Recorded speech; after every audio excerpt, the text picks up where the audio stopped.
Mientras ves este video, en algún lugar alguien está siendo víctima de un delito económico.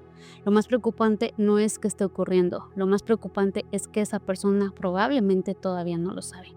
Los grandes fraudes rara vez comienzan con una firma falsificada o con una cuenta vacía, comienzan mucho antes. Comienzan cuando alguien descubre que puede utilizar tu información en tu contra. En este fraude nadie llegó con un arma, nadie rompió una ventana, nadie forzó una cerradura y aún así una familia perdió el patrimonio que le tomó años construir. La pregunta no es cómo ocurrió, la verdadera pregunta es en qué momento comenzó realmente este fraude.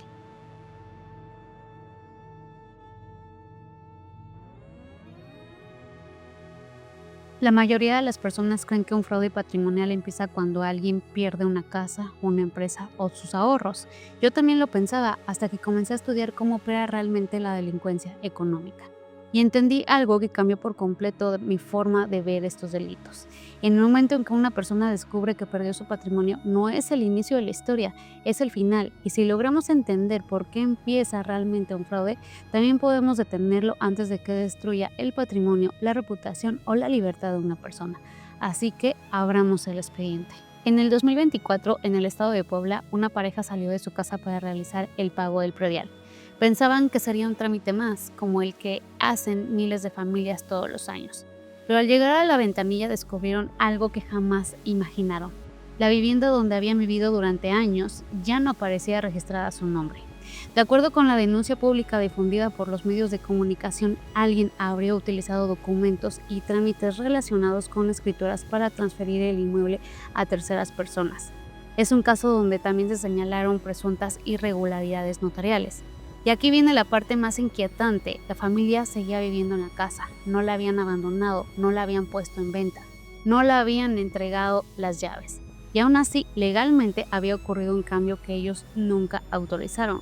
La víctima declaró que cuando acudió a la notaría para preguntar qué había sucedido, le dijeron que ella misma había firmado la compraventa.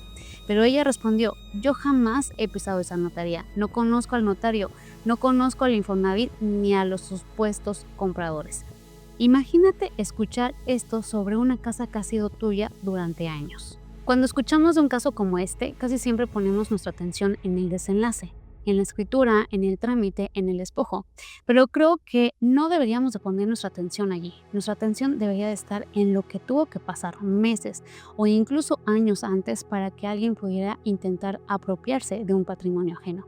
Porque ningún fraude patrimonial aparece de un día para otro, se construye. Pongámonos por un momento en el lugar del delincuente. Si tu objetivo fuera apropiarte de un inmueble, ¿qué necesitarías? ¿Las llaves? No. ¿Entrar a la casa? Tampoco. Lo primero que necesitarías sería información. Saber quién es el propietario, cómo se identifica, qué documentos utiliza, qué información comparte, qué registros públicos existen, cómo podrías validar su identidad.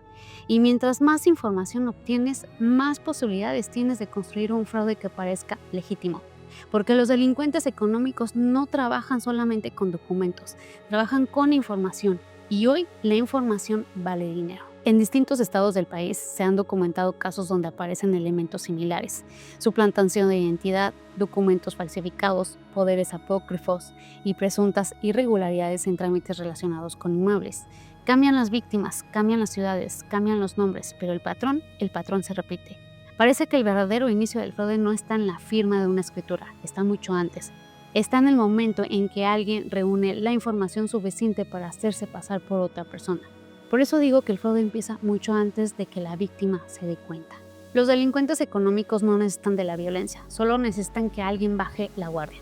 Y esa guardia muchas veces no está en la puerta de nuestra casa, está en la información que compartimos, en los documentos que entregamos, en los trámites que dejamos de revisar.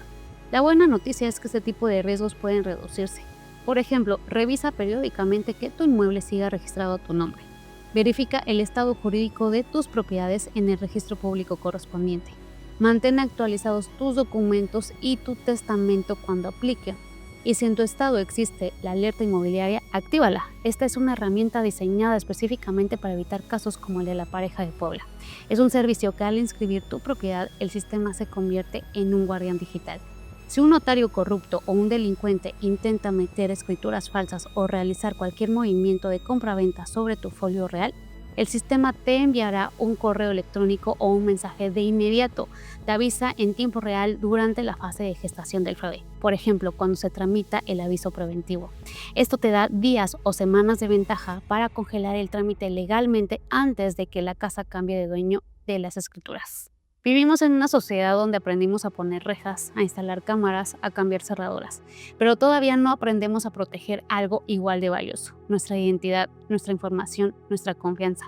No podemos controlar todas las decisiones de quienes delinquen, pero sí podemos controlar qué tan preparados estamos para reconocer las primeras señales, porque entender cómo empieza un fraude es la primera forma de evitarlo. El patrimonio no es solo una casa o una cuenta bancaria, es el tiempo de tu vida convertido en algo que construiste, y cuando entiendes eso, protegerlo deja de ser un trámite y se convierte en una responsabilidad. La delincuencia económica seguirá buscando víctimas, es nuestra responsabilidad que cada vez encuentre menos. Esto fue La Mujer del Fraude, nos vemos en el próximo episodio.